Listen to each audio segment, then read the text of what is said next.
Bienvenidas compañeras, compañeros a esta nueva emisión de Alternativas. A los añísimos, después de tanto insistirle, Juan Pazimiño ha tenido la gentileza de nuevamente asomarse por aquí, por lo cual le quedamos muy agradecidos. Bienvenido, Juanito.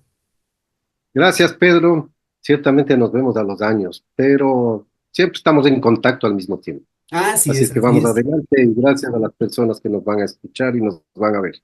Yo creo que a nivel de nuestra audiencia han estado ávidos, hemos estado siguiendo tus artículos y esas cuestiones, pero hemos estado ávidos frente a los elementos que están bombardeando ahorita, sobre todo en las redes sociales, pero también en el ámbito político. Han habido una serie de elementos que nos hacen presumir que las fake news no son un invento nuevo, sino que la historia misma es hecha de fake news. Hay las versiones más polares, ¿no? Es decir, así como se inventan el asunto de que Correa es el culpable de la crisis eléctrica y de que, no sé, pues Putin es el que ha provocado la sequía aquí en América Latina, alguna cosa así, también inventan el asunto de que existió una República de Guayaquil, hoy se inventan una leyenda rosa de la conquista para justificar cuestiones absolutamente vinculadas a una agenda de extrema derecha que increíblemente está convocando a sectores que podían ser en otros planos, ¿no es cierto?, del eje nacional popular, del eje progresista. Entonces yo creo que es muy importante el poder hablar contigo finalmente para que nos cuentes un poquito cómo es este tema de la historiografía, cómo hay esta contaminación, si pudiéramos hablar así, de estas agendas políticas y cómo pueden haber narrativas que terminan imponiéndose a pesar de tener muy poco sustento en la realidad, ¿no? Mira, en historia tenemos distintas versiones según la posición ideológica y cultural que tengan los investigadores. Pongamos un ejemplo muy concreto que ya mismo en pocos días va a ocurrir: la conmemoración de un aniversario más de la fundación de la ciudad de Quito. Se ha tomado al 6 de diciembre como la fecha de fundación de la ciudad, además específicamente hablando del 6 de diciembre de 1534. Y al respecto de esa fecha, hay dos posiciones. La una, se inaugura la época de la resistencia indígena contra la conquista. La otra, los españoles llegaron para convertir a estos pueblos casi casi salvajes en sociedades civilizadas y sociedades que tengan por fin la cultura religiosa católica que tiene que ser universal y la que debía ser considerada como verdadera. Entonces ahí mismo ya hay dos posiciones. Si es que examinamos la historia republicana del Ecuador, hay una sucesión de presidentes, comenzando con José Flores, Vicente Rocafuerte, etcétera. Pero en el siglo XIX había una gran disputa entre liberales y conservadores. Ese era el centro, el eje de las luchas políticas. Si es que eras un historiador conservador, tenías que admitir y además propagandizar y promover la idea de que el mayor presidente que ha tenido la historia del Ecuador es Gabriel García Moreno. Si Y es que además lo eras iban a convertir liberal, en santo, ¿no? además se le iba a Estaba convertir camino a en los santo en altares, el... hacían campañas de peregrinaciones y hasta colectas públicas para convertirlo en santo, y no solamente aquí en el Ecuador, sino a nivel internacional. Sí, así fue que bueno, ahora bien que lo recuerdas, pero si es que eras liberal, igualmente, ¿cuál era la figura dominante y el mejor presidente que ha tenido la historia del Ecuador? Eloy Alfaro. En esas condiciones, puedes examinar las individualidades, los acontecimientos, etcétera, en función de la ideología cultural. Si leemos un libro, por ejemplo, de un gran historiador, porque era un gran historiador, Wilfrido Lord, tiene varios tomos sobre Eloy Alfaro. Pero él comienza diciendo, cuando trata la vida de niñez y juventud de Eloy Alfaro, dice que alguna vez se encontró con un tigre ahí en las selvas, lo que era Manabí, pues en pleno siglo XIX. Entonces se encontró con un tigre y se lo enfrentó a machete. Pero él saca de allí la conclusión y dice: desde niño Alfaro cultivó la violencia y no se detenía de tal manera que cuando llega a ser presidente ejerció un gobierno autoritario. Su psiquis, su psicología individual, venía desde las experiencias de la niñez que tenía que obligarle a él, a Alfaro, a sobrevivir en medio de una geografía que era inevitablemente cruel, violenta y a la que había que enfrentarse. Hay una posición bien rara, podría decir uno, y sin embargo, como dije antes, Wilfrido Olor tiene cosas importantes en la historia. Si leías una historia que igualmente hay de los hermanos cristianos sobre los distintos presidentes del Ecuador del siglo XIX, allí muy clásico, Gabriel García Moreno, un santo, un señor que cultivó la iglesia, que convirtió al catolicismo en la doctrina suprema del Estado, que dictó una constitución, la de 1869, que establecía que para ser ciudadano hay que ser católico, con exclusión de cualquier otra religión. Bueno, allí tienes esas interpretaciones. Y desde luego, uno lee a Pedro Fermín Ceballos, mucho antes de Eloy Alfaro, pero después puedes leer a cualquier investigador de esa época, pongamos uno, José Peralta, que examina la época liberal y considera que el liberalismo incluso tiene que proyectarse hacia el socialismo liberal, porque Peralta era un socialista A liberal. pesar de haber sido Entonces cura, habla de Juan. Eloy Alfaro como el avanzado de la época, ¿no? Y el gran presidente del Ecuador. Bueno, frente a esas distintas visiones que duran hasta el siglo XXI, unos investigadores van a opinar sobre el ciclo de la democracia ecuatoriana desde 1979 hasta hoy de unas maneras, otros historiadores las van a interpretar de otra, e igual sucede en la sociología, en la politología, en la misma economía. Esto implica que aparentemente las ciencias sociales no pueden tener el patrimonio de la verdad. Bueno, si vamos a discutir por verdades, las verdades son muy relativas desde distintos campos y por eso es preferible hablar de objetividades sujetas a los intereses sociales que el investigador va a defender. Si yo adopto una posición pro trabajadores, sin duda voy a considerar al Código del Trabajo y a la historia de las leyes laborales en el Ecuador, voy a considerarles como hechos que vienen de una lucha de los trabajadores, de inspiración de grandes intelectuales, de una sensibilidad social de gente de cultura y de los mismos líderes de los trabajadores para crear mejores condiciones de vida para los trabajadores. Pero si yo asumo al Código del Trabajo desde una perspectiva empresarial, voy a decir el Código del Trabajo afecta los intereses de la empresa, no permite desarrollar a la empresa, hay que flexibilizar esas leyes, es necesario que esas leyes cambien para que nos den a la oportunidad nosotros, los que tenemos el capital y somos los inversionistas, de crecer para que la economía ecuatoriana se fortalezca. Entonces aquí otro ejemplo de cómo estamos asumiendo posiciones sociales frente a hechos objetivos que son los mismos para los dos lados de interpretación que he pintado en este momento. Entonces, ¿qué es lo que ha hecho la ciencia social?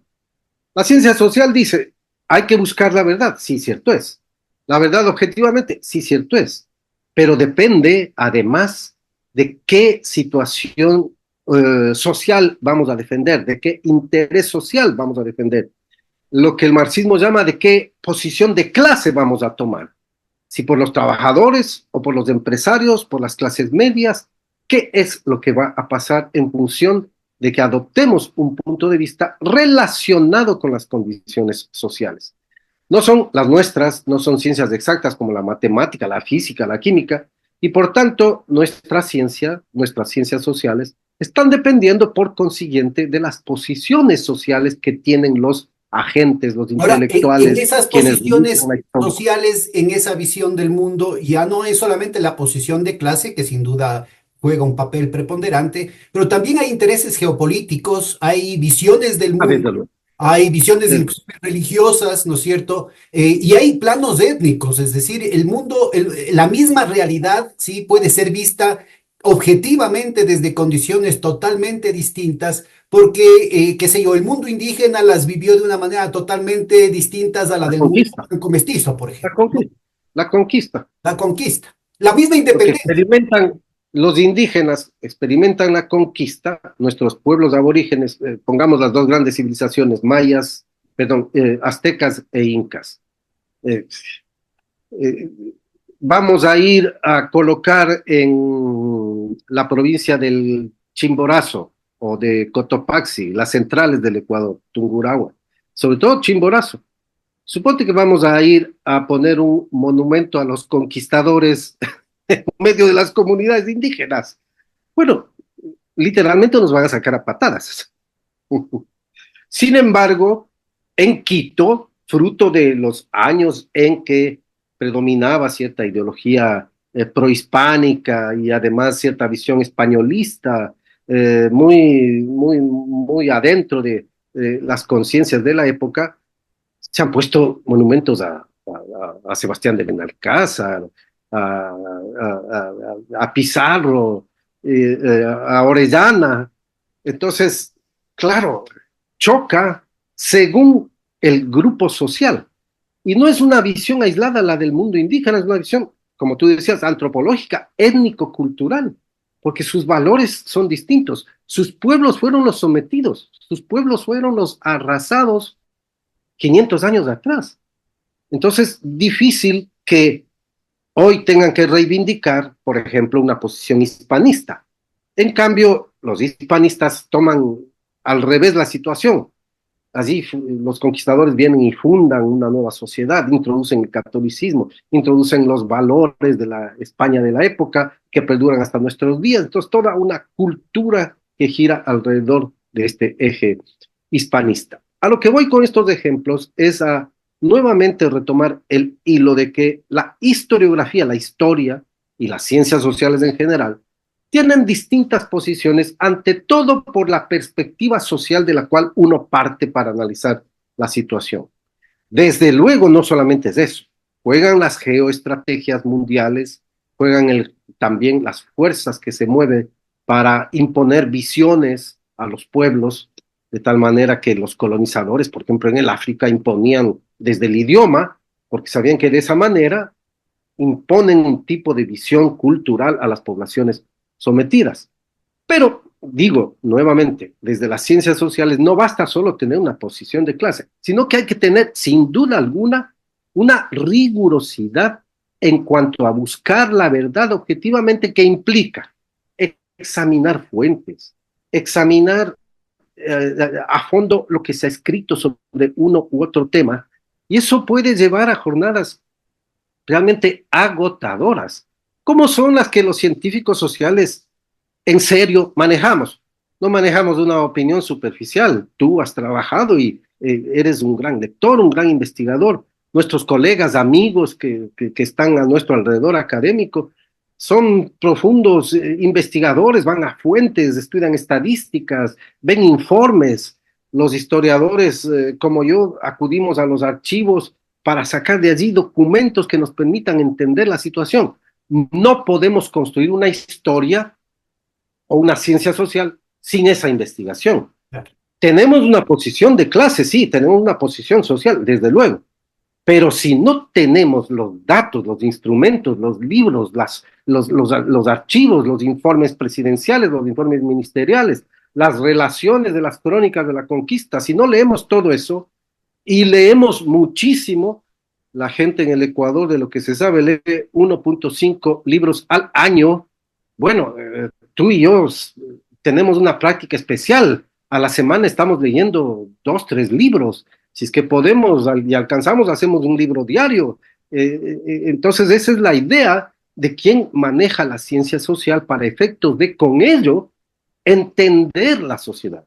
Pero hay un tema Entonces, más grave, entre las pero hay un tema distintas, más grave que es este, ¿no? Es decir, por último, a ver, sí, el tema de la lectura, sí, la gente ha dejado de leer, de pronto antes la gran limitación antes era el analfabetismo o el analfabetismo funcional, la práctica, la falta de una costumbre, de una cultura de claro, lectura, en fin, sí, hay, todo hay eso varios sí. factores. Pero en última instancia son libros que están ahí, que algún momento alguien los puede leer.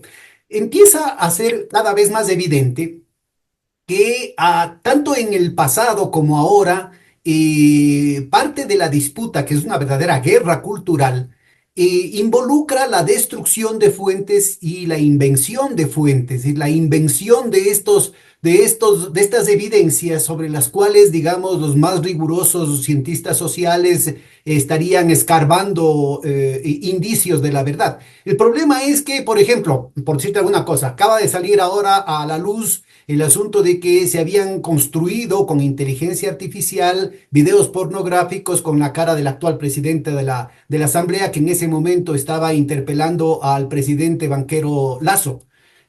Con lo cual queda, si no se hubiera destapado el asunto, ¿no es cierto? Quedaba la evidencia de ese video. Ahora, así podrían inventarse cualquier otras cosas. Y por otro lado, podrías tú crear, ¿no es cierto?, la destrucción de el tema básico de los economistas, ¿no es cierto?, el apagón estadístico, es decir, no es solamente aquí en el Ecuador, ya lo han hecho también, lo hicieron en Chile con Pinochet, lo hicieron en Argentina en distintos momentos con la dictadura militar, lo han hecho ahora con Macri y ahora nuevamente con Milei, lo hicieron con Bolsonaro en Brasil, y así por el estilo. Es decir, ahora están transformando las estadísticas de manera tan brutal, ¿no es cierto? Han cocinado las estadísticas de pobreza, las estadísticas de desempleo, ahora fue toda una polémica respecto a las estadísticas de la deuda externa, toda una polémica y ahora están muy calladitos para destruir el sistema de cuentas nacionales y hacer otra serie del Producto Interno Bruto porque no les gusta que en la época de Correa se haya duplicado el Producto Interno Bruto. Entonces están queriendo hacer aparecer que estos momentos de recesión son un apogeo en términos de... Entonces, mira, no para la cosa. Ahora, si esto lo reflejamos, por ejemplo, con la venida de los españoles y la destrucción, por ejemplo, de los códices mayas, la destrucción de no solamente de la evidencia física, sino de los amautas, de los portadores de ese conocimiento, ponemos un gran signo de interrogante respecto a qué es verdad y qué es mentira en esa investigación, por más riguroso, por más esforzado que sea el colectivo de investigadores, ¿no? Bueno, lo que tú estás planteando es el problema de las fuentes, que siempre ha sido central. Eh, este historiador Hammerly, que ha tratado tanto sobre Ecuador, tiene un artículo sobre las fuentes ministeriales del siglo XIX. En ese artículo, él dice, bueno, no siempre hubo informes ministeriales del siglo XIX, pero además, con Juan José Flores solamente había un secretario de Estado, un solo ministro. Después es que van creciendo. Por ejemplo, el Ministerio de Educación se crea en 1884, unos pocos años antes el Ministerio de Obras Públicas. Hoy tenemos multiplicidad de ministerios, claro, pero me refiero al siglo XIX. Eran escasos ministerios. Uno, el Ministerio de Gobierno del Interior y Relaciones Exteriores, porque todas esas ramas tenía juntas. Dos, el Ministerio de Educación, Cultura. Tres, el Ministerio de Agricultura, Obras Públicas e Industria, porque todo eso se juntaba. Ah, y uno cuarto que me estoy olvidando, que es el Ministerio de lo que sería la Economía, que era el Ministerio de Hacienda. Bueno, examinando lo que eran los informes de aquella época, Hammerly descubre que hay una inconsistencia entre las estadísticas de todo el siglo XIX. Él es un historiador económico y estadístico.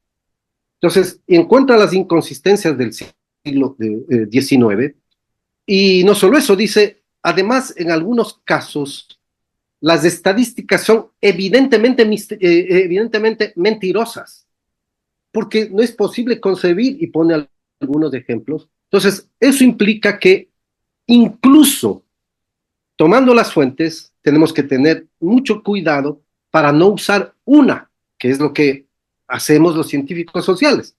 Tú sabes perfectamente en economía no vamos a una sola fuente, el Banco Central. Acudimos a otras fuentes, acudimos al Fondo Monetario Internacional, acudimos al BID, acudimos a la CEPAL, acudimos a lo que producen las universidades que hacen investigación estadística también, y hay tesis, etcétera. Entonces, buscamos distintas fuentes para recomprobar los datos cuando comenzamos a dudar de que esta información o es inexacta o está incompleta, por lo menos. Bien, en el siglo XIX tenemos fuentes escritas, de todas maneras, eso queda. En el siglo XX, la mayoría tenemos fuentes escritas. Hoy, al menos en historia, bueno, y en todas las áreas sociales, pero voy a centrarme en mi especialización. Desde los años 90, estamos sufriendo un problema cada vez más agudo en historia.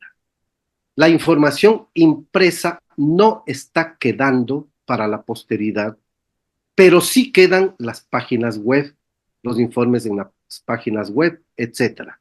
Y el problema es que al menos en Ecuador, bueno, y ocurre en otros lugares también, pero al menos en Ecuador, muchas de las páginas web que tenían contenidos serios para hacer seguimiento de lo que ha sido el país han desaparecido. Claro, claro. Al modo que si uno quiere investigar en una página web, o como yo que he citado en varios de mis libros, páginas web, y ahora entro, no existen. Bueno, pero Entonces, mira, no solamente aquí en el a uno Ecuador, parecer como, yo tuve en claro, estas discusiones en Naciones Unidas con gente como Stiglitz, ¿no?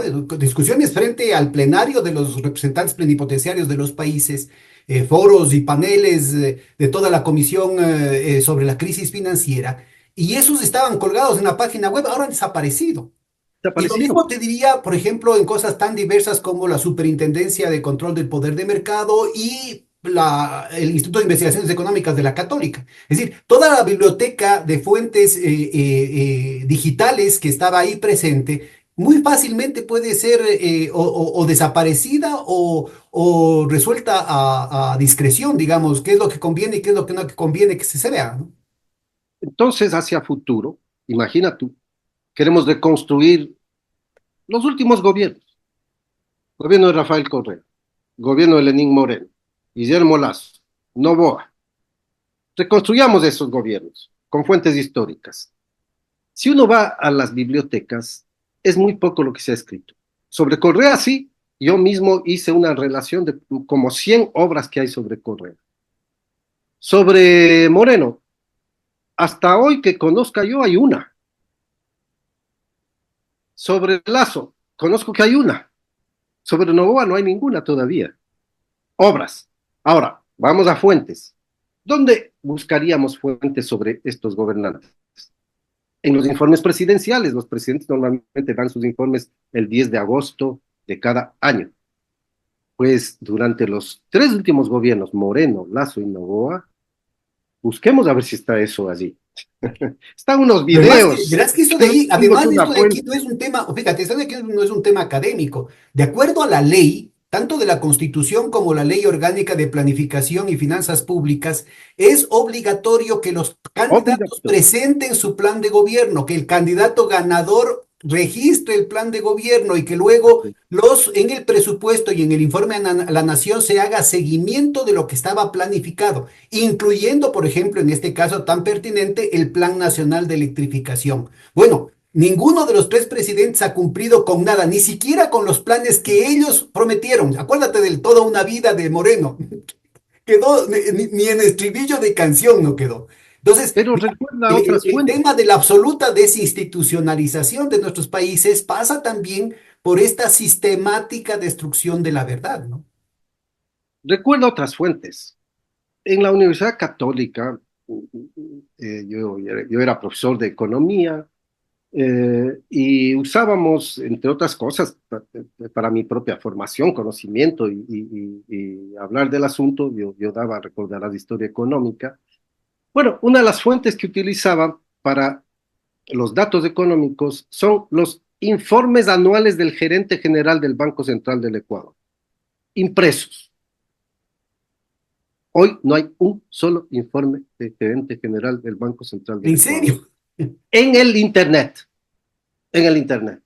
Porque ¿qué te sale en el Internet? Te salen una serie de estadísticas y cosas así.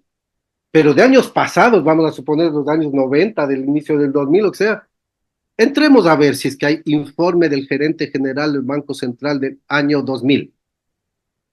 Yo pido a los amigos que nos están escuchando, a ver, entren, si es que hay, No, pero no ojalá. solo eso, mira, ahora estamos en la discusión del tema de la deuda externa y en la propia carta al Fondo Monetario Internacional, en la carta de intención del Fondo Monetario Internacional, en el que además hay una espada de Damocles porque los funcionarios, ahora con esto de la extraterritorialidad de los Estados Unidos que se autoarrogan unilateralmente, ¿no es cierto? El mentir, esto de aquí es un delito financiero que puede ser llevado a las Cortes de Manhattan. O sea, cuando un ministro de Finanzas miente en una carta de intención, podría teóricamente ser enjuiciado en Manhattan.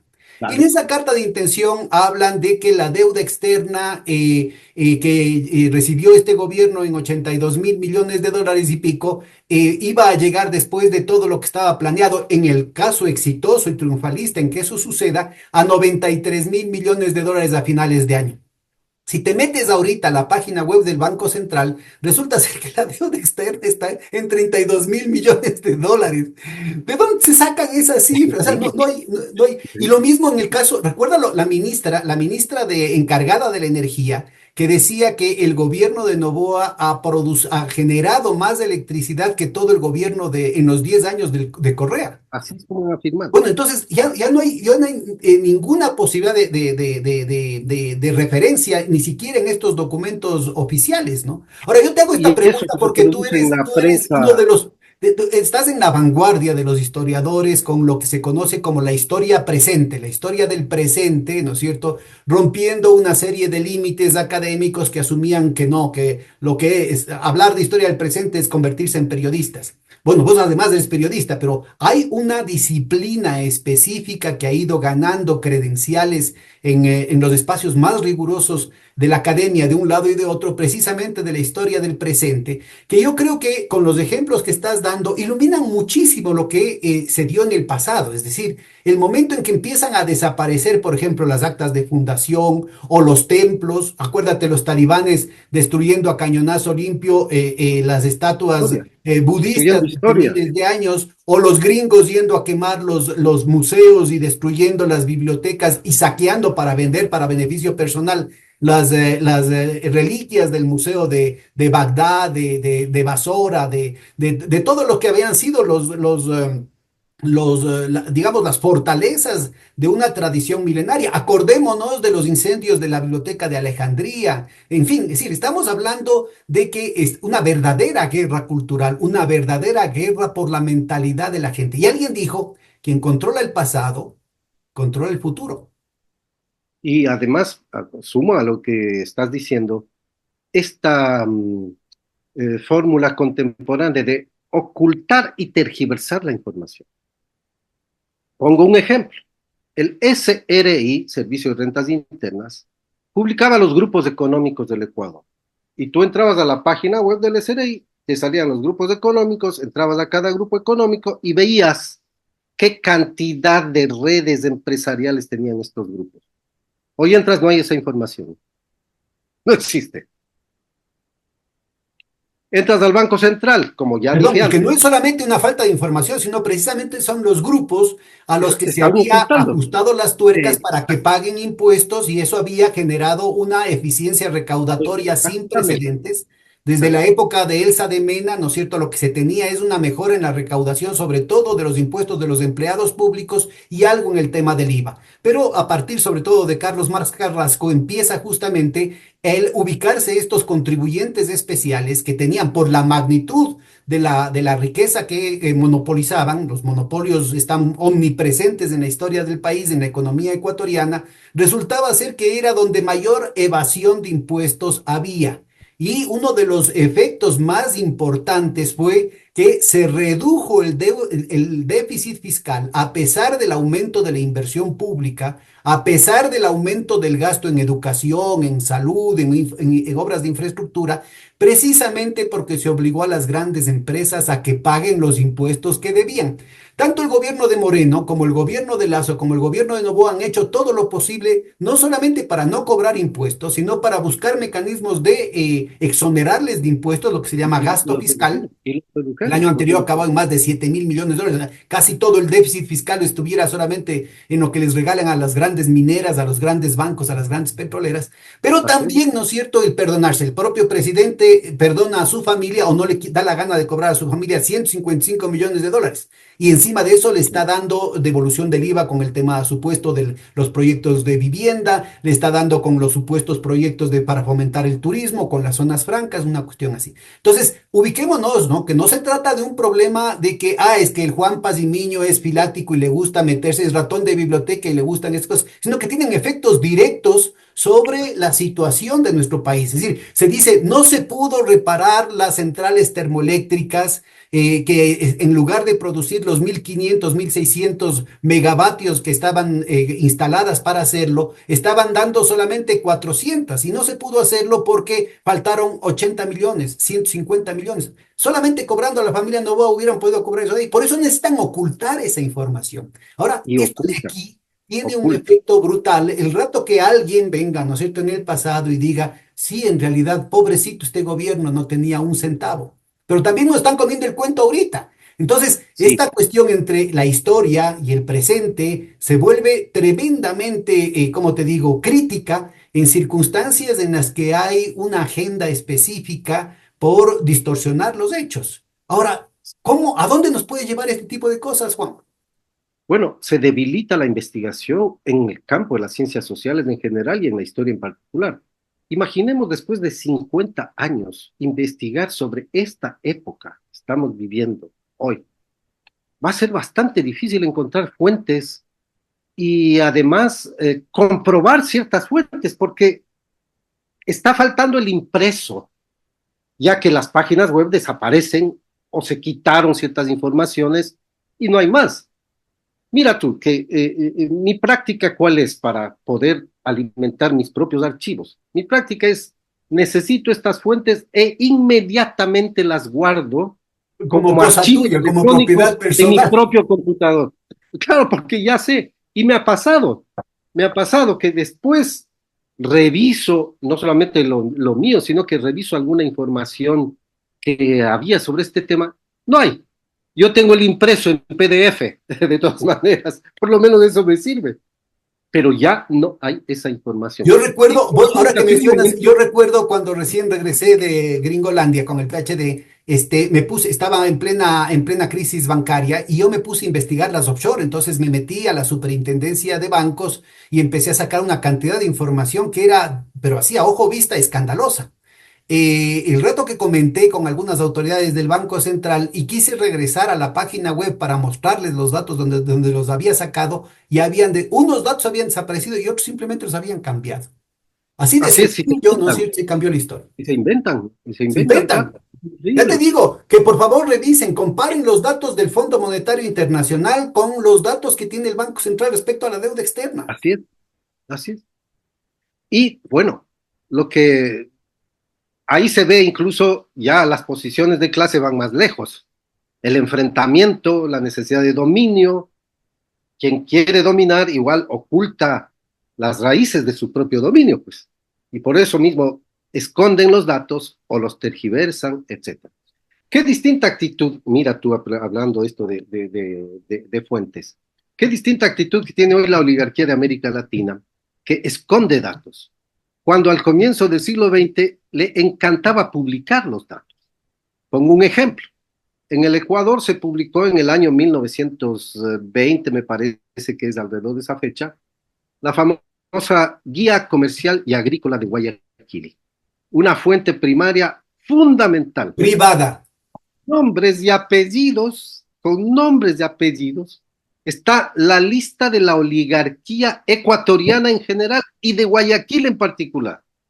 Y les encantaba a estas oligarquías, por ejemplo, ahí está Banco del Ecuador, Banco Comercial y Agrícola, etcétera, con nombres y apellidos. ¿Quiénes eran el gerente, el subgerente, el directorio, los accionistas? ¿Cuánto capital aportó cada uno y cuáles eran las ganancias del banco para demostrar? Yo Capital en soy más giro, decían en poderoso ese que el entonces. otro. Estamos hablando inicios del siglo XX, Ah, inicios del siglo XX. Todavía se publicaban estas guías, es una de las más consultadas por los investigadores en general que conocen esta parte, la guía comercial y agrícola de Guayaquil. Hay otras tres guías más que están publicadas, en que constan estos nombres, constan las fotografías, miembros de la Cámara de Comercio, miembros de la Cámara de Agricultura, están las fotografías y todo esto. Era un honor lucir que yo soy oligarca, ricachón, y además tengo tanto, más que cualquiera de los otros. Hoy la situación es al revés, que ni sepan cuánto tengo, y si saben que tengo, aún así lo voy a ocultar, porque si no me van a cobrar impuestos. Esta es la situación la situación que tenemos ahora, ahora.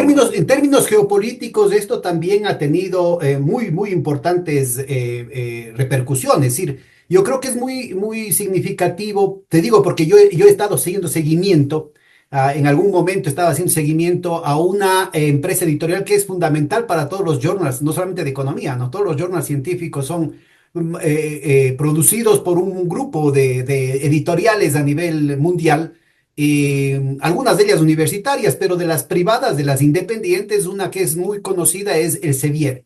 Y resulta ser que el Sevier fue creada por los protestantes en los Países Bajos hace 500 años, justamente para acompañar la reforma protestante. Era un esfuerzo de fondos venecianos, fondos holandeses, anti-españoles, anticatólicos, en general anti-sur de Europa, que buscaban crear una visión que es cierto que existe una leyenda negra, anti-hispana, anticatólica, ¿qué te diría yo? En algunos casos, ¿no es cierto?, tiene una importante presencia, por ejemplo, en las disputas entre Leibniz y Newton respecto a quién descubrió realmente el cálculo. Bueno, todas las publicaciones del Sevier y sus amigos son absolutamente agresivas en contra de Leibniz, al punto de denostarlo y de una liquidación de su carácter muchos siglos después de que murió, pero también inventándose una leyenda rosa respecto a Newton. Así es que no es posible negar, ¿no es cierto?, el hecho de que exista una leyenda negra. El problema es que surge, ¿no es cierto?, corrientes hispanistas que aprovechan esta situación, porque además tenemos una leyenda negra en contra del comunismo, una leyenda negra, por ejemplo, en contra de Stalin. Ahora se está creando, obviamente, una leyenda negra en contra de todos los gobiernos progresistas de América Latina, una leyenda negra en A contra nivel de la universal Iglesia en contra Católica, de China y de Rusia. una leyenda negra en contra de China, de Rusia, de Irán. Entonces, el punto no quiere decir que la alternativa a la leyenda negra sea la leyenda rosa y que todos son unos santitos, Claro, pero claro. se convierte en un elemento que distorsiona de manera tan brutal las cosas en temas en los que uno diría, pero ¿y qué tiene esto que ver? Ponía el ejemplo este del descubrimiento del cálculo, porque uno diría, bueno, ¿y por qué tiene que haber una disputa entre el cálculo descubierto por Leibniz y el cálculo descubierto por Newton si es un tema matemático en el que no hay? Entonces, me parece que es muy significativo el que nos pongamos con una perspectiva muy amplia para dar precisamente relevancia a lo que es la investigación científica y no lo que nos sale de las tripas, porque ahí aparece lo que se conoce como el sesgo de confirmación. Es decir, no es que uno acepta los argumentos y busca una documentación o datos que puedan lógicamente generar un razonamiento, estructurar una forma crítica de entender las cosas, sino al contrario, vos asumes un lado de la discusión y te vuelves hincha de eso. Entonces, lo que corresponde es simplemente aceptar aquellos argumentos, sean razonables o no, que confirman esa situación y negar de principio todo lo demás. En el plano específico, por ejemplo, de toda la historiografía americana, latinoamericana y también gringa, respecto a la conquista, yo creo que esto ha sido un elemento que ha contaminado, pero muy profundamente la historiografía académica, a pesar de que hay sistemáticas, como te digo, líneas de defensa, murallas chinas, tratando de mantener al margen esta situación. De lo que yo he logrado percibir la penetración marca claramente un sesgo muy fuerte, no solamente en los temas, sino en las líneas de interpretación de las evidencias. ¿Cómo entiendes tú esta situación? Empecemos con el tema de la conquista, no solo del Ecuador, sino de toda América. Luego nos pasamos un poquito al tema de la independencia, al tema de las revoluciones liberales. Termino con lo de las fuentes muy rápidamente. Claro. Entonces, investigadores, historiadores, sociólogos, economistas, que hacemos academia, que nos preocupamos por descubrir esas realidades de nuestro tiempo para comprender el mundo, la vida de América Latina, de Ecuador, sin duda acudimos a múltiples fuentes y nos enriquecemos. Entonces, aquello que criticaba León Febres Cordero, bueno, atacándole a un expresidente, que no vale la pena nombrarle por el momento, porque decía, los sociólogos vagos. Sí, pues esos somos, en el sentido de que no estamos en el trabajo productivo directo, pero nuestra labor es esa. Estamos trabajando con una cantidad de fuentes, agotadoras horas leyendo, buscando documentación, estadísticas, para respaldar un tipo de criterio. Entonces, frente a esto, salen por ahí periodistas, periódicos, opinadores, con cualquier estupidez, porque hay que llamarla así, con cualquier estupidez. Bueno, pues simplemente que crean lo que les dé la gana, la historia y las ciencias Bueno, sociales. te hago una nota al pie de página que te involucra directamente, porque cuando eras profesor mío, mandabas a cada rato a fichar la prensa. Y entonces a mí La me quedó prensa, el sí, era así. gusanito, claro, ¿no? Entonces yo andaba fichando el comercio y como había una hemeroteca fabulosa en el Banco Central, entonces antes yo de entrar al Banco Central yo me pasaba, pero horas de horas viendo eso y también la biblioteca municipal, en fin, me pareció una cosa formidable, ¿no? Y entre otras cosas, bueno, me quedó quedé muy impresionado porque a propósito de que acabábamos de conmemorar el 15 de noviembre, los titulares del comercio del universo eran verdaderamente miserables, ¿no? Justificando la represión y tratando de esconder Así. la cantidad de víctimas, culpabilizando a las víctimas, una cuestión así. Pero también me acuerdo, a propósito de lo que acabas de decir ahorita, de que este sociólogo vago al que no lo quieres nombrar era Hurtado, Hurtado y sus compinches, que hay gente muy decente dentro de ellos. Pero en el caso específico de Hurtado, recuerda que los medios de comunicación, siguiendo la línea de Febres Cordero, convencieron a toda la población, y así debe constar en las investigaciones de la época, en las investigaciones que recurren a las fuentes de la época, no solamente de la prensa, sino también de la academia, de que Hurtado era comunista. Acuérdate de que los demócratas cristianos eran la sandía porque eran verdes por fuera, el color con que se habían registrado con el registro electoral, pero eran rojos por dentro. Uno visto, dado que tenemos la ventaja de que el doctor Hurtado todavía está entre nosotros, ¿no es cierto? Y lo ve en sus actuaciones cotidianas, ¿cómo puede uno pensar que nos pudieron convencer de semejante rueda de molino? De que este tipo tan extremista, tan ultramontano, tan reaccionario, alguna vez hayan podido convencernos de que era comunista. Bueno, así lo persiguieron en la época de la dictadura, ¿no? Y en el año 1978-79, hasta su partido, la Democracia Cristiana, no fue reconocido.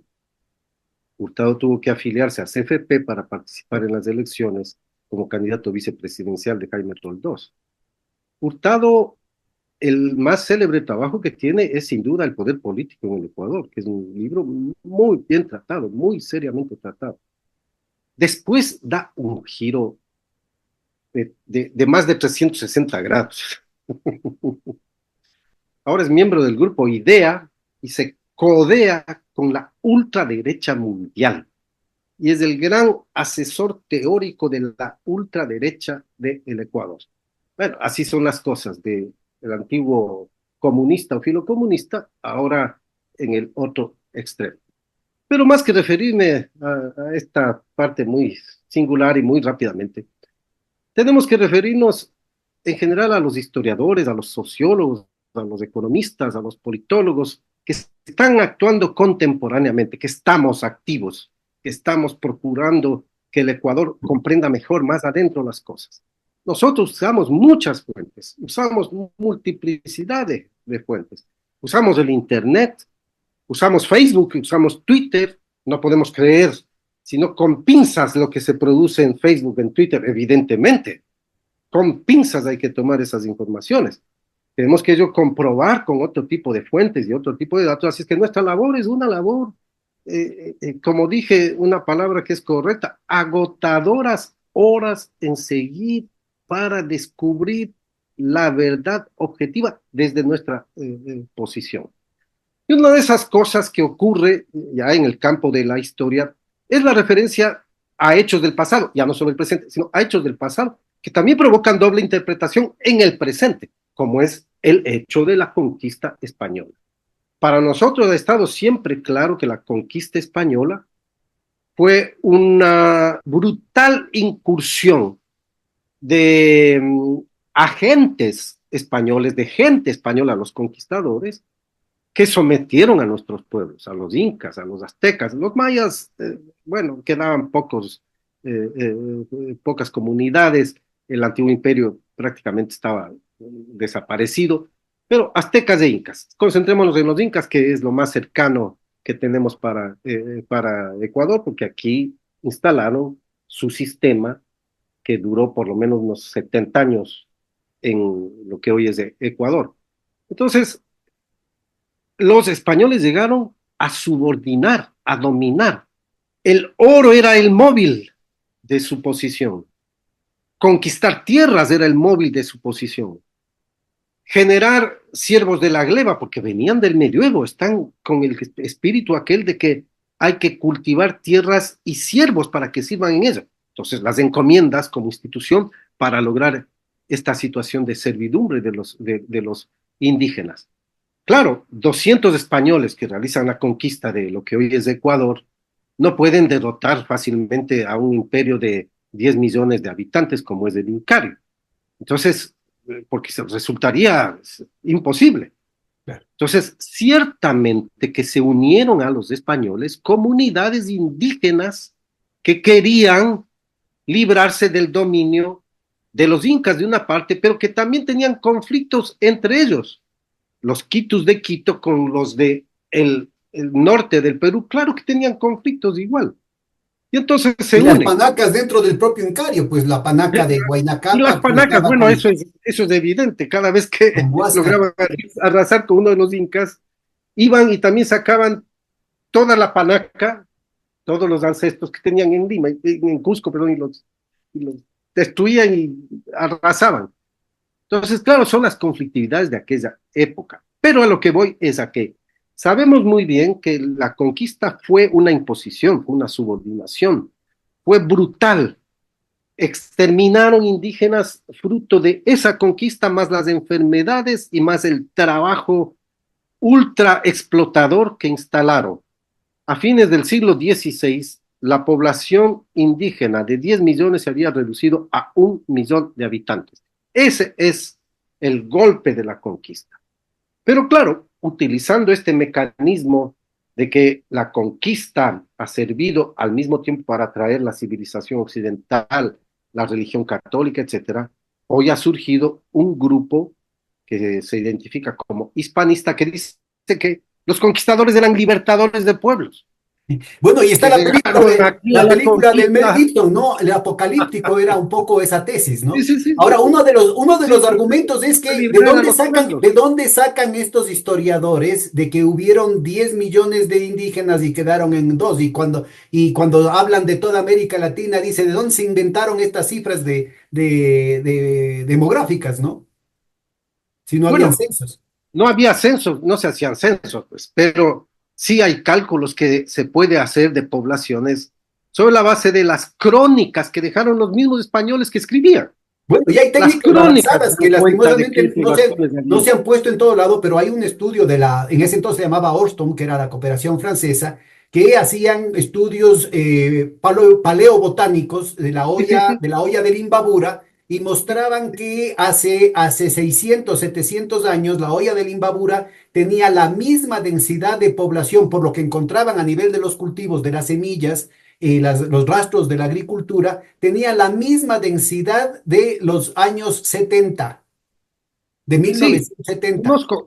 conozco varios de esos estudios y sin duda Y los cronistas, ya te digo, los cronistas han dado cuenta y dicen las poblaciones, uno puede calcular, porque es evidente, pues sí puedes calcular, aquí hay 10 personas, 100 personas, o contar un espacio y más o menos ir calculando. No es que son estadísticas absolutamente matemáticas, pero dejan el rastro como para reconstruir cuál es la cantidad de gente que había en estos imperios. Y desde luego, la conquista no es una obra de libertadores de pueblos. Esa es la concepción que tiene este grupo de historiadores hispanistas, cuyo propósito es exaltar a la madre patria, a la España, como creadora de una comunidad hispana. Pero esa es una visión de derecha, a tal punto que los hispanistas historiadores normalmente han sido académicos o asesores del partido Vox en España. Y es el partido Vox el que impulsa la idea de que hay que reescribir la historia de América, de Hispanoamérica, como la llaman, porque no es posible que se haya impuesto la idea de que llegamos nosotros a someter pueblos y a dominarlos, cuando nosotros lo que hicimos es desde crear universidades, escuelas, colegios, hasta para los indígenas, y trajimos la civilización y el progreso, etcétera, etcétera. Bueno, uno Bueno, puede porque además seguir planteaban que lo que argumentando así. estaban es liberándonos de estados absolutistas, tiránicos, caníbales, pero además Salvajes, incestuosos, gente mala, salvajes. cultura de la muerte. Por ejemplo, de los aztecas, dicen. No hace falta, yo tengo aquí una lista de los hispanistas historiadores, pero no hace falta leerlos. Por ejemplo, uno de ellos dice que inauguró esta corriente que además se sigue repitiendo. Dice, los aztecas eran brutales y salvajes. Hacían eh, estas, eh, eh, estas ofrendas a los dioses sobre la base de degollar niños y en veces se los comían. Bueno, pero sí Entonces, hay claro, evidencia de sacrificios humanos y de sí, canibalismo claro, ritual, ¿no? Entre las claro, élites. claro, claro. Había estos fenómenos, pero interpretados desde la perspectiva actual, lo cual es una falsedad histórica también. Entonces dice, claro, estos salvajes que hacían esas cosas, nosotros entramos a liberarlos. Bueno, y Vaya, hay que acordarse que en la Guerra de los 30 años, o sea, entre 1618 y 1648, también hubieron actos no solamente de violación, sino de canibalismo, y eran entre cristianos, de distintas sectas, pero de cristianos. Hay que bueno, por ejemplo, acordarse que cuando le tumban a uno de los de Vic, ¿no? En la República Democrática en los Países Bajos, los Nassau, lo que hacen es lo despedazan, hacen un linchamiento y se comen su corazón y su hígado. Es decir, bueno, esto es ya en el siglo XVII, ¿no? en las batallas europeas, desde antes, desde la antigüedad medieval, uno de los rituales era cortar las cabezas y colgarlos en las lanzas y exhibir y salir los ejércitos con las lanzas de la cabeza. Bueno, ¿cuál era el brutal? ¿Cuál era el salvaje? Bueno, todo esto es para explicar esta confrontación que, por ejemplo, en la actualidad existe entre una visión hispanista que pretende convertir la conquista y el coloniaje en formas culturales introducidas por España para civilizar a pueblos salvajes. Esa es la visión que tienen ellos. Ahora, claro, yo he discutido, yo participé aquí en Turín unos meses atrás en un seminario que me invitaron para hablar sobre los imperios y yo me refería a este asunto y ocasioné una confrontación ideológica cultural en ese momento con algunos que tenían la visión por lo menos hispanista eh, eh, o por lo menos imperial, por llamarlo de esta manera. Entonces, yo contradecía y contradigo, diciendo, no, la conquista fue una brutal forma de sometimiento a los indígenas, destruyó las culturas y además inauguró un proceso colonial que fue la base del subdesarrollo de América Latina. Tú como buen economista entiendes muy bien lo que estoy diciendo, pero expliquemos un poquito a quienes nos oyen. Es que la colonia sentó las bases, entre otras cosas, de nosotros ser un país primario exportador. Minerales, productos agrícolas, no industrial. Bueno, no es que la colonia iba a traernos la industria porque no existía en el mundo todavía. Digo, sentó bases para hacernos un país primario exportador. Sentó las bases para una profunda división clasista como es hasta hoy la sociedad ecuatoriana. Unas élites poderosas y un verdadero pirámide que abajo está la población sometida por diferentes mecanismos. Bueno, eso la Incluyendo la conquista de la colonia, racialización, ¿no? Incluyendo la racialización que antes no, incluyendo la no era situación concebible. étnica, porque durante la colonia se diferenciaban por categorías étnicas, Las castas. blancos españoles, blancos criollos, mestizos, indígenas, negros, y hasta entre los negros, negros cuarterones, quinterones. Es, un, es una situación étnica Bueno, y brutal. este punto que vos planteas, que me parece que es fundamental, y hay alguna gente que tiene en la cabeza, cuidado con el economicismo, una cuestión así, pero es fundamental entender, porque parte de los argumentos que ellos dicen, no sé, los españoles que hicieron todas esas maldades son los que se quedaron allá, los que regresaron son la gente buena. Es los que regresaron a España. Entonces, no tenemos ninguna culpa. El rey de España no tiene nada por qué pedir perdón, inclusive es el título de un libro. Entonces, yo Así creo que es es, muy importante ubicar, ¿no es cierto?, de cómo se estructura una formación social, es decir, la inserción de exactamente. todo el continente a la División Internacional del Trabajo, es una un sometimiento, ¿no es cierto?, a la lógica de la acumulación originaria, que es sacar los recursos de Exactamente. acá, mandarlos allá, no solamente en términos de metabolismo, sino en términos de valor, pero además generar una situación en la que una cantidad de saberes, de saber hacer las cosas, simplemente son destruidos. Antes producíamos todos, éramos sociedades autárquicas, no teníamos todo lo que necesitábamos producir acá. Con el monopolio colonial nos dijeron, ustedes tienen que producir esto, esto y esto otro, y lo demás tienen que importarnos. Eso no pudieron sostener, el dominio español no lo pudo sostener por mucho tiempo porque al cuarto de hora tuvieron que permitirse, sometieron al dominio inglés y nos inundaron las importaciones inglesas. Recuérdate que inclusive bajo una relación de obraje, una relación de servidumbre precapitalista, se tuvo una producción textil formidable en los siglos XV, en los El siglos siglo XVI, XVII, XVIII. XVII y principios del XVIII, sobre todo en la zona de aquí de Quito. Entonces acá teníamos la producción industrial, digamos, precapitalista, la producción manufacturera sería más propiamente Bueno, dicho, precapitalista, que abastecía a todo lo que era la zona andina, toda la Sudamérica, producción, todo el ciclo de producción de metales preciosos, ¿no? Entonces acá, Sudamérica, hacia el toda sur, América, hasta ¿no? Entonces, Potosí.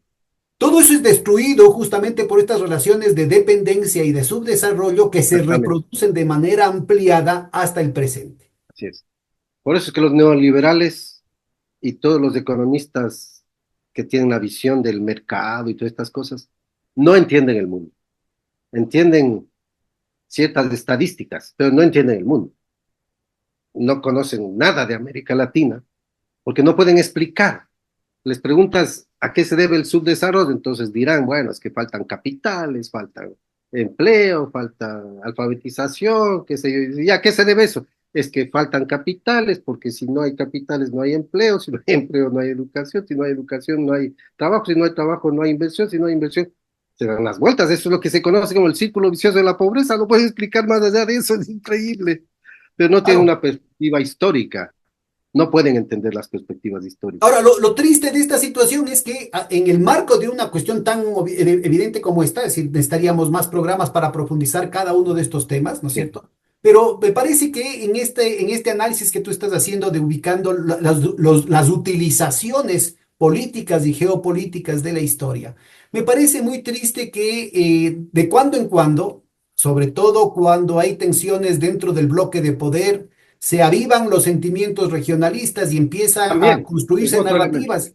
Entonces, inclusive gente de izquierda, por ejemplo, empiezan a disputar el hecho de si fue primero fundado Quito o Guayaquil, cuando la evidencia documental es, pero absolutamente sobrecogedora, digamos. Sobre todo porque tradicionalmente no solamente la historiografía de izquierda, sino inclusive la liberal, durante siglos venía reivindicando, durante muchísimo tiempo reivindicaba los indómitos pueblos de la cuenca del Guayas que obligaron a los españoles a fundar 4 veces, y no se dejaban. Pues ahora si quiere poner como gran mérito, y esto en boca de gente supuestamente progresista, de la nueva historiografía, de nuevas generaciones de historiadores, se trata de decir que la fundación de Santiago de Quito era Es Santiago de mentira. Guayaquil.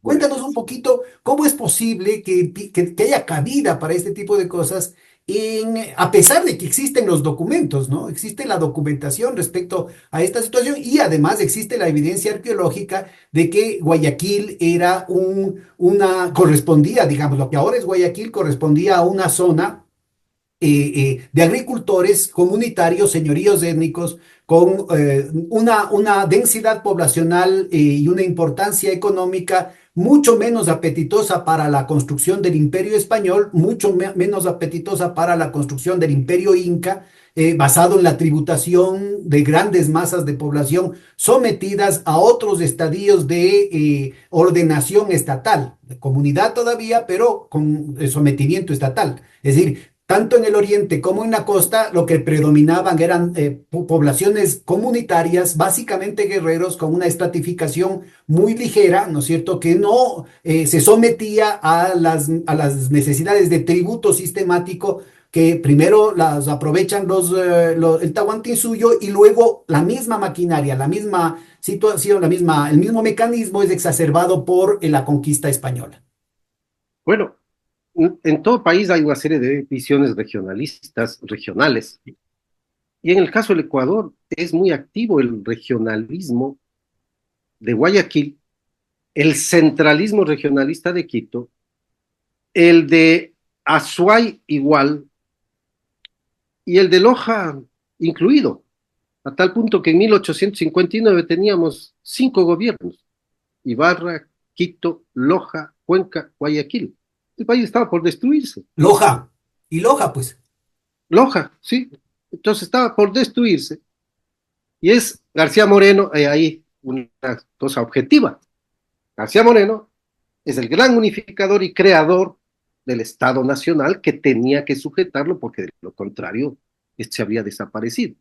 Bueno, esas visiones regionalistas también tienen que ver en estos puntos, que es, me parece a mí, a veces cuando son discusiones entre los académicos, me parece que es una cuestión de emplear ciertas fuentes y no darles el crédito a otras o minimizar otras. Es lo que sucede con el caso de la Fundación de Guayaquil.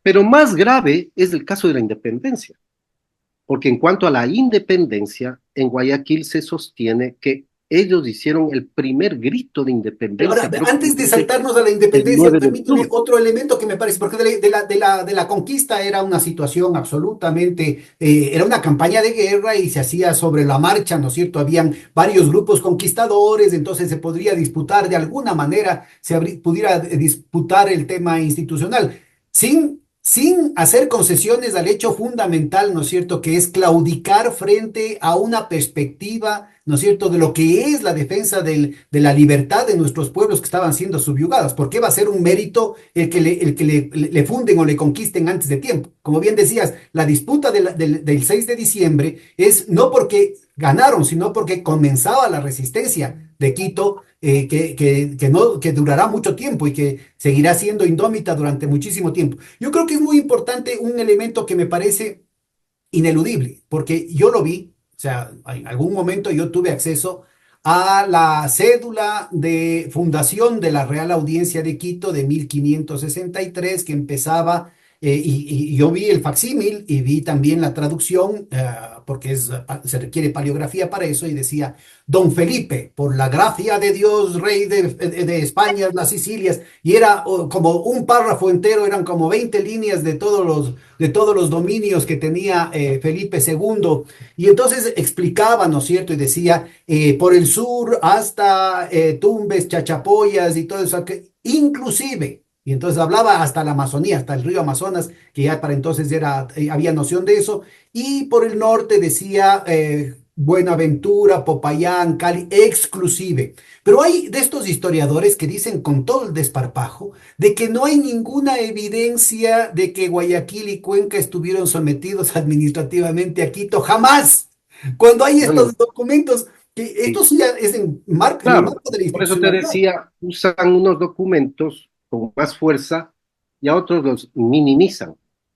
Cuando fui cronista Pero de la bueno, en ciudad, este caso ya es mentir, ¿no? Lo otro sí, podría ser sí, sujeto a interpretación sí, sí, o podría así dudarse, es. digamos, de la institucionalidad. Pero aquí estamos hablando de, dentro de la institucionalidad española, ya consolidada, ¿no es cierto? Una carta Ya la real tienen. que organizaba el territorio y que abiertamente planteaba límites que no solamente incluían a lo que son parte del actual territorio del Ecuador, sino territorios de lo que ahora es Perú y Colombia y hasta Brasil. Sí.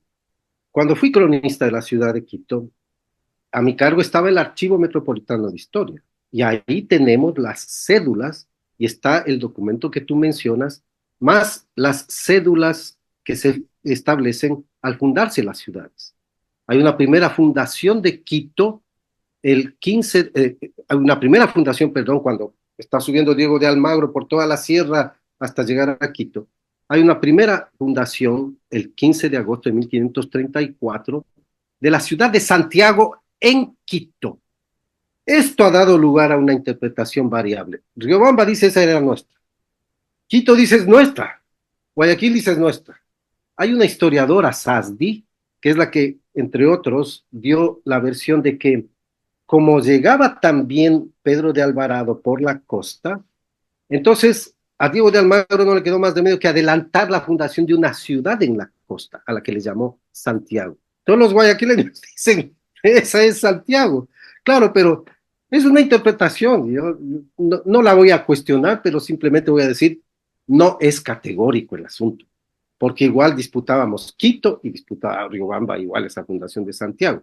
Además, Santiago es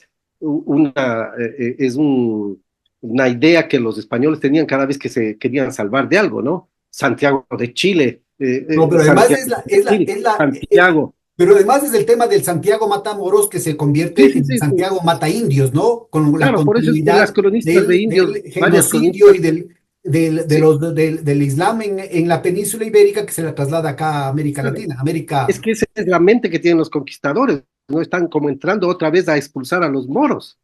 Por eso Claro. algunas de las crónicas de la crónica de Montesinos me parece que es que dice, entraron los castellanos a los moros. ¿Qué moros había aquí? Ninguno. Claro, inclusive decían a los templos les llamaban mezquita, ¿no? Hay mezquitas, todo esto, Los unas extirpadores mezquitas gigantes. de idolatrías planteaban el tema de las mezquitas, refiriéndose a los templos pre. Entonces, claro, hay este tipo de interpretaciones, pero te decía, la más dura en el presente, porque esto ha sido actual, este año ya ocurrió nuevamente, es esto de interpretar la independencia. Entonces, Guayaquil se sostienen varios historiadores, varias personas sostienen que Guayaquil hizo realmente la independencia y no Quito. Bueno, tendremos que hacer un programa casi exclusivo para esto, pero en todo caso, sí vale adelantar, están equivocados. Sí será difícil porque esta confrontación viene desde los años 90, no es nueva, pero están equivocados, porque no están asumiendo el proceso de la independencia como tal proceso, sino hechos aislados. El 9 de octubre, cierto es, se hace una independencia, pero 10 años más tarde de que un 10 de agosto en Quito, unos criollos se atrevieron a formar un gobierno propio. Dicen, es que en el acta no dice la palabra independencia, noticia. ¿Qué va a poner en el acta ahí? Nos independizamos. Somos fieles a usted, rey, somos fieles. Claro que programa eso, pues. Pero están constituyendo un gobierno propio, están ahí ya listos. Y si es que hablamos de proceso, están iniciando un proceso que termina en 1824 con la batalla de Pichincha. En el medio está la muy importante independencia de Guayaquil. Entonces, lo que pasa es que esto está más vinculado a intereses políticos de las élites que dominan Guayaquil desde los años 90 y que han tratado de crear una especie de ideología de la ciudad-estado. Ese proyecto lo tenía. Claro, Lo que pasa es que se les ha inclusive cortado. recuérdate, Juan, que con deuda externa del Ecuador, proporcionada por la CAF, por la Corporación Andina de Fomento, se contrataron estudios multimillonarios para construir la Singapur ecuatoriana. Singapur así era, la idea era esa. Supuestamente, además, mira, yo creo que es muy interesante entender el provincianismo, ¿no? El provincianismo y la mentira, porque yo he estado varias veces en Singapur y he estudiado profundamente la economía de Singapur, y a esa Singapur que le quisieron presentar como la vitrina del neoliberalismo, como el paraíso libertario a la Milei ahora, para ponerlo anacrónicamente en esos Olvidan términos, siempre del Estado. la presencia del Estado es en todo lado. Es decir, Se olvidan siempre del El Estado. Estado es dueño de todo, todas las propiedades inmobiliarias, del Estado es dueño de lo fundamental de los bancos, el Estado es dueño y en relación con empresas privadas, o sea, pero de propiedad estatal. El Estado regula todo. Y Regula bueno, todo. resultó un fiasco porque todas las recomendaciones, yo tuve acceso a algún documento de esa situación, había una serie de recomendaciones muy interesantes en torno a la innovación, en torno al tema de la educación, en torno al tema de la construcción de parques industriales, al tema de la tecnología. Algunas de esas cosas, sobre todo lo que tiene que ver con el tema eléctrico de innovación, fueron aplicadas por el gobierno de Correa, no por Febres Cordero, ¿no? En lo que tenían que ver, en lo que tenía que ver con la realidad de un proceso de desarrollo autónomo, industrial, innovador, ¿no? Que rompía totalmente con lo que ha sido el proyecto guayaquileño, que tiene mucho que ver con el Buenos Aires, ¿no? Con esa ideología a lo Rivadavia, obviamente, no a lo San Martín, sino a lo Rivadavia, ¿no? Un puerto en busca de una nación. Entonces, Ecuador sería el hinterland de un puerto vinculado a los intereses angloamericanos, que además reivindican la piratería de Francis Drake, que mató un montón de civiles guayaquileños, tanto de origen español como indígenas. La piratería que estuvo a lo largo de tanto tiempo de manera con la guerra sucia, ¿no es cierto? No solamente queriendo apropiarse de nuestras Islas Galápagos, sino asesinando a la gente en las ciudades costeñas del Ecuador. Y hay ideólogos, hay historiadores que reivindican eso como el referente de la libertad. Juan, es decir, ¿hasta Sí, dónde sí, puede es llegar el terrible. descaro? Así es terrible. En todo caso, te insisto en la idea. Lo que sucede es que en Guayaquil se formó desde los años 90, se recuperó esto de una ideología y una casta oligárquica que quiso y ha logrado construir una historia paralela de la ciudad en función de su visión de las cosas. Entonces necesitaban esto, tener una ideología cultural que reivindique que Guayaquil es la grande y que su historia es la primera en todo el Ecuador, y además con un Guayaquil independiente que es un concepto que ya se manejaba en la época de la independencia, pero no, pues un Guayaquil independiente del Ecuador, como esta oligarquía ha querido hacerlo ahora a aparecer. Y no es así, entonces yo digo, están equivocados. Y es esta ideología regional que utiliza cierta documentación histórica, oculta la otra e interpreta como Guayaquil independiente una situación que implica Guayaquil independiente del Ecuador mismo, finalmente. Por eso te decía, la construcción de una ciudad-estado. Porque por lo demás, el 9 de octubre es una revolución valiosísima para el Ecuador. Y de hecho sus líderes estuvieron muy claros que había que liberar a la sierra y preparan el ejército protector de la sierra para ir a liberar a la sierra, a unirse. Si no, se habrían quedado ahí.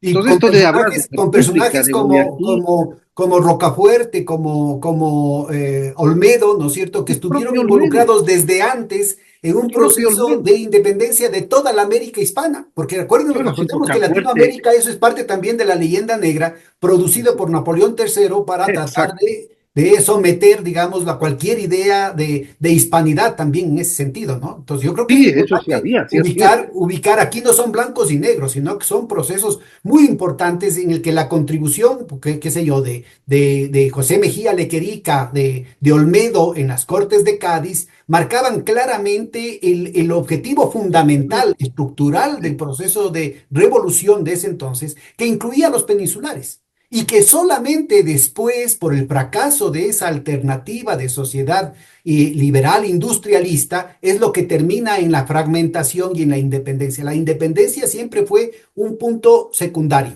como se puede ver claramente en los escritos de Espejo, en los escritos de, no sé, pues de Nariño, en el caso de Colombia, como se puede ver obviamente en los discursos de José Mejía Lequerica, y en lo que sería la actuación de Rocafuerte en México, de Olmedo aquí en el Ecuador, ¿no es cierto? Y que olvidan, ¿no es cierto? Precisamente por subordinarse a una agenda política actual, olvidan las condiciones concretas de la lucha en ese momento. Ahora, yo lo veo Sí, muy difícil y muy delicado lo que se está dando ahorita, porque otro momento de efervescencia de este tipo de narrativas precisamente se dio la víspera de la crisis bancaria. Acuérdate que mm, el matemático, creo que se llama Illingworth, llegó a plantear, ¿no es cierto?, que había que pedirles visa a los ecuatorianos para que puedan entrar a Guayaquil. crearon una cédula allí, ¿no? Bueno, Cédula y propia. crearon una selva, pero más grave de todo eso es que Febres Cordero, Nebot, Lazo, los Isaías, los Aspiazu, ¿no es cierto?, convocaron a la gran marcha, los Cucalones. Crespones negros. Todos ellos convocaron a la gran marcha de los Crespones Negros y fue una manifestación la más masiva hasta entonces de la historia de Guayaquil. Dicen que 1 millón de guayaquileños que pedían armas Defensa para de, atacar a Quito. en defensa de la banca guayaquileña. Ah, entonces ahí está la clave del asunto. Contra Ahí la está de la clave Quito. porque a mí me parece que esa es una clave de lectura crucial, no solamente para lo que pasó entonces, sino también para lo que está pasando ahorita, pero también si nos remitimos, por ejemplo, a lo que pasó no solamente en la Revolución Liberal, sino el asesinato de Alfaro y la Revolución Juliana.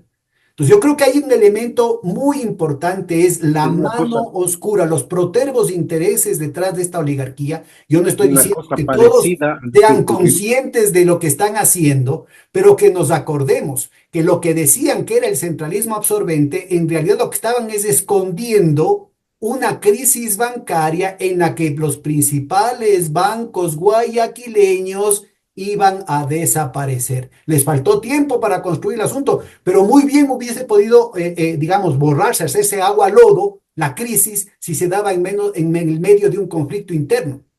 y a propósito de los crespones negros, cuando la Revolución Juliana, la primera junta que presidía Luis Napoleón Dilo, creó el Banco Central justo el 10 de agosto de 1825, perdón, 9 de octubre de 1825, justo esa fecha. Claro, y el 9 de No, octubre. no funcionó ese banco. Lo que digo es, cuando se creó 9 de octubre de 1800, de Entre otras cosas, porque 1925, muere de manera muy conveniente Luis Napoleón Dillon, ¿no es cierto? Y y la resistencia de tiene los que bancos. venir la misión Kemmerer con una visión neoliberal monetarista a Pero ya fundarlo es en después, ¿no? 1927, pero ya con otra visión de las cosas. Pero lo que te iba a decir es que cuando se creó ese Banco Central, se hizo la primera manifestación de los crespones negros en Guayaquil. Entonces era defender la banca guayaquileña contra el atropello de los serranos, porque sostenían el oro de la costa se quieren llevar los serranos. Esa fue la Bueno, y, frase. este, y esta es una línea explicativa muy prestigiosa, no solamente en la historiografía ecuatoriana, sino a nivel internacional, y que la difunde mucho Linda Alexander Rodríguez, ¿no? Que junto con Michael Hammerly tal vez son los ecuatorianistas más conocidos en el mundo entero, en la que plantean, ¿no es cierto?, que la Revolución Juliana fue un golpe regionalista en contra de Guayaquil y de los banqueros, los pobrecitos banqueros, sobre todo el Banco Comercial Agrícola, que se había sacrificado haciéndose millonario prestándole al gobierno, a los gobiernos plutocráticos del liberalismo después del asesinato de Alfaro. Y Bueno, esa ahí es, y esa es la yo tengo, versión, y esa es la versión que vos encuentras en casi todos los libros, con excepción de algunos progres, ¿no? El de Alberto Acosta, obviamente lo tuyo, pero en general, esta es la versión que Carragá, inclusive historias Guayaquil. económicas como historias no Sí, económicas, tanto aquí en el Ecuador como en los papers a nivel internacional, se mantiene como hegemónica, ¿no? sí, pero eso ya, yo mismo me he encargado de refutar en 3 libros que tengo sobre la Revolución Juliana, así es que eso está bien esclarecido. Pero, sin embargo, digo, que siguen este tipo de regionalismos que se han encendido últimamente a propósito de preservar la idea de que Guayaquil no le deben topar. Pero no deben topar, no quiere decir no topen a nuestra población, no nos topen a nosotros, a la élite que dominamos, no tienen que afectarnos. Y esto me parece que está vinculado a la posibilidad de las elecciones del próximo año, 2025, que ya ocurrió en el 2008 cuando se discutía la Constitución. Ahí Nebot, que era alcalde de Guayaquil, planteó dos sistemas, un país. como los chinos. Estaba diciendo, nosotros no nos topen, el resto que quiera seguir el modelo que ustedes ponen en la Constitución, claro, no pasó, pero me parece que están alistando fuerzas en el sentido de preservar la situación que normalmente tiene esta élite frente al conjunto del país para efectos de que tener posiciones ya firmes de avanzada ideológico-cultural en este sentido, ¿no?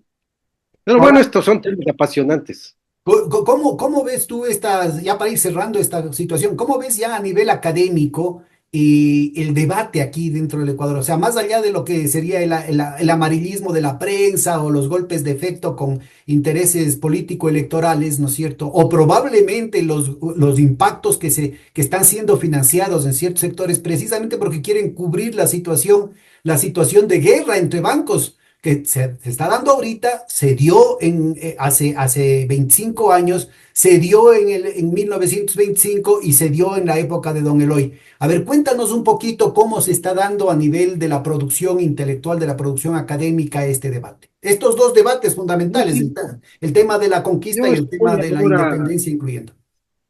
Yo ahora sigo permanentemente los acontecimientos de América Latina y estoy escribiendo mucho sobre la América Latina. Entonces, lo que puedo decir es que coincidimos con otros investigadores, América Latina está en disputa y hay una derecha cavernaria empresarial que quiere mantener sistemas de dominación interna y que ahora ha orquestado sus relaciones internacionalmente. Entonces, es una derecha muy poderosa.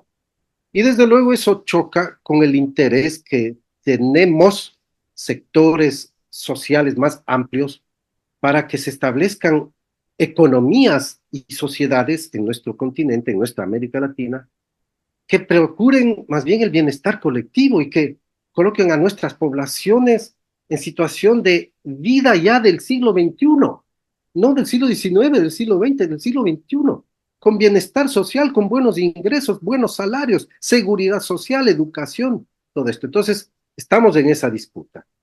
Y que incluye el Pero tema de desde la otra unidad perspectiva, latinoamericana, ¿no? Que yo creo que es un tema muy importante. Es decir, mientras hay sectores que lo que buscan es la secesión, el fragmentar los estados-nación, ahí está lo que me estábamos comentando de Guayaquil, pero también Zulia en Venezuela, Santa Cruz, Tarija en Bolivia. Ahora han aparecido ni sé cuántos fragmentos en Argentina, ¿no es cierto? Y se quiere plantear esto como una reivindicación que inclusive atraviesa cuestiones étnicas, ¿no es cierto? El hecho de que se forme un Estado mapuche independiente, el hecho de que se forme un Estado quichua independiente, un Estado shuar independiente. Es decir, para el imperio es fundamental el alimentar estas narrativas de la las típica divisiones, consigna de divide y reinarás.